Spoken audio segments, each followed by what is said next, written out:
In un caso, nel caso del soggetto più anziano, abbiamo notato che il soggetto aveva una particolare tignosità e meticolosità nel catalogare ed archiviare il materiale scaricato. In casa migliaia di file con materiale pedopornografico, in un caso meticolosamente archiviati in raccoglitori di DVD, con la maniacale ossessione di un collezionista. Nuova maxi operazione della Polizia di Stato del Centro Operativo per la Sicurezza Cibernetica di Venezia, coordinata dalla Procura di Venezia e in collaborazione con il Centro Nazionale per il Contrasto alla Pedopornografia Online.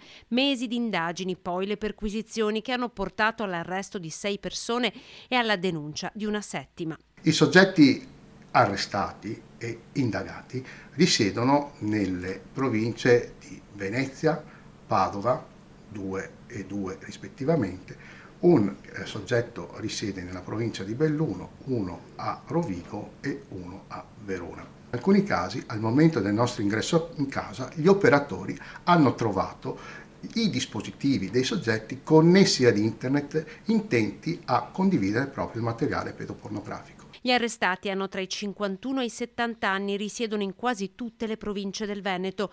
Lo scambio avveniva tramite siti specializzati ed app difficilmente tracciabili. L'operazione si chiama Custodia Prospes, a significare che il nostro obiettivo ultimo è non tanto l'arresto dei pedofili quanto la tutela dei minori, quindi la protezione per una speranza futura, la speranza che è rappresentata dai minori. Un'operazione che segue quella del 28 gennaio scorso, che portò a 12 arresti e 14 denunce, con perquisizioni in 18 città d'Italia.